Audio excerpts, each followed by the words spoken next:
Motiváció vagy eltökéltség? Lássuk csak. Mindenki reggelente célokat, terveket és álmokat hajtva ébred fel, mindenkinek más-más célja van, akár karrier, akár sport vagy netán családterén. Most két fontosabb kifejezést szeretnék boncolás alá venni, ami nem más, mint a motiváció és az eltökéltség.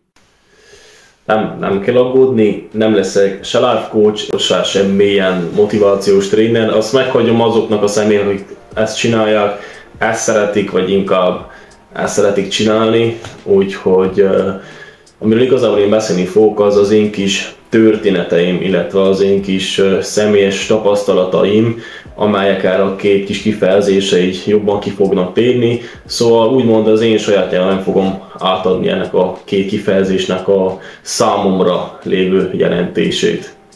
Szóval ugorjunk vissza kicsit az időben, egy jó kis 10-12 évet.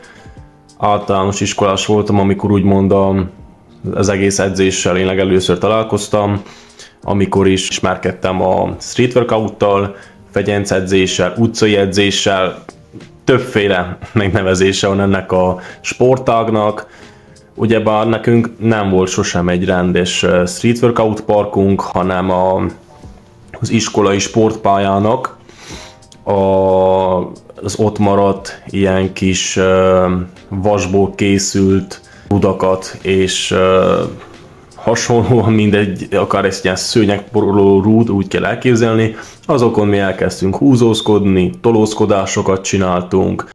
Akkor ugyebár fekvőtámaszokat csináltunk, akkor a fekvőtámasznak bizonyos variációit, ugyebár minél több variációt tudtál helyesen, annál menőbbnek számítottál amúgy akkoriban, úgyhogy megvoltak ezek a kis egészséges versengések közöttünk, és ez ami motivált minket, hogy nem csak a társainkkal szemben, hanem önmagunkkal szemben is minél jobban fejlődjünk, minél jobban tudjuk fejleszteni az egész izomzatunkat, az egész állóképességüket, szóval megvolt magának ez a jó kis feelingje abban az időszakban. Akkor ugyebár, hogy telt múlt az idő, úgy volt egy ilyen kis ismerkedésem a súlyzós edzéssel, még egy otthon ismerős által, akivel még egy garázsban volt egy ilyen kisebb edzőterem. Hát ahogy mondani szokták, ugyebár ez nekem ilyen szerelem volt első látásra, minden nap és így a napnak minden szakaszában már csak azt vártam amúgy, hogy hazamenjek, lepakoljam a sulis cuccokat, összerámoljak valami kis edzőcuccot és csak hogy rángassam a vasat. Szóval akkor tudatosult bennem igazából az, hogy ez egy olyan sport, amit én szeretnék csinálni sok éven keresztül. És hát ennek a kis garázs gymnek hála, ugye el tudtam sajátítani az alapokat, mind a fekvenyomás, a guggolás, az egyéb ilyen kis kiegészítő gyakorlatok, az első bicepszezések, az első hasizomerősítések csigán. Szóval ez egy ilyen kis varázslatos hely volt számomra akkoriban. Ahogy az időben haladunk előre, úgy időközben megnyílt otthon az első kis konditerem, csattantam ki az örömtől, tudnivaló volt. Itt pont egy képet vágok be, ahogy próbálok egy több mint 20 kilós rúddal szelfizni, hogy ez egy olyan kép, ami így a legelső konditermi napomnak az emléke. Szóval ez egy olyan emlék, hogy amikor így megnézem ezt a képet, és összehasonlítom azzal, hogy most hol állok, hát egy hatalmas nagy utat jártam, mert tényleg, szóval jók az ilyen kis visszatekintések néha, amikor az ember úgy érzi, hogy már nincs, ami előrehajtsa.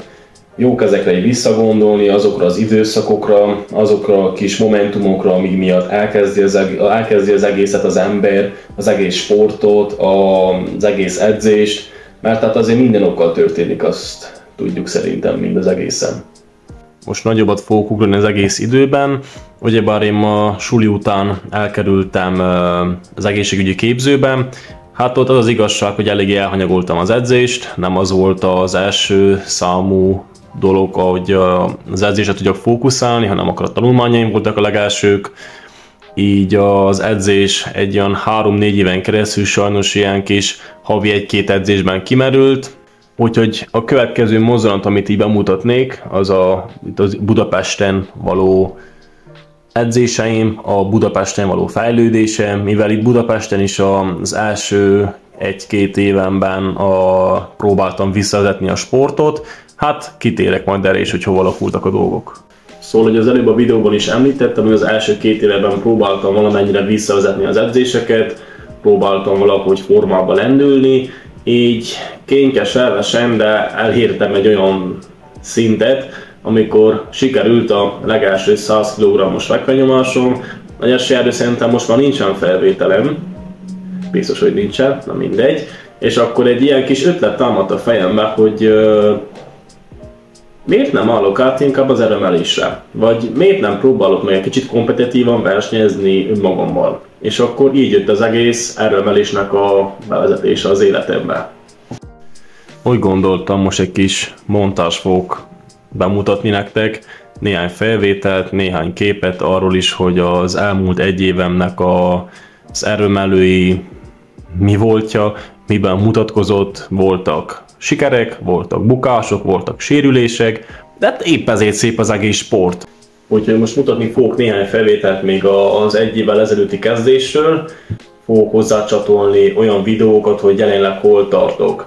Persze nem felejtem ki Laurát, a személyi edzőmet, hiszen ő mutatta nekem meg az egész erőemelő világot, ő segít az edzéstervezésben, ő van ott jó időben, rossz időben, lent, fönt, tényleg amikor szükség van egy edzőre, úgyhogy remélem, hogy Laurával még sok éven keresztül fogunk együtt dolgozni, és hogy a célok fele akkor közösen fogunk mindig hajtani. Ezáltal is köszönöm Laurának a sok-sok türelmet és az edzést, úgyhogy haladunk tovább együtt.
Szóval itt tartunk jelenleg, és ki tudja meg, hogy hol van a vége. A videót ugyebár azzal indítottam, hogy motiváció versus eltökéltség. Nos, ahogy elkezdtem, a saját történetemmel próbáltam ezt így átadni mindenkinek, hogy számomra mit jelent ez a 2 fogalom külön. Ugyebár a motiváció az nem elég ahhoz, hogyha valaki el akar érni a céljait. A motiváció az egy olyan dolog, hogy egyik nap megvan, másik nap nincsen meg. De az eltökéltség ellenben az folyamatosan megvan. Az olyan, mint egy folyamatos munkarám nagyjából.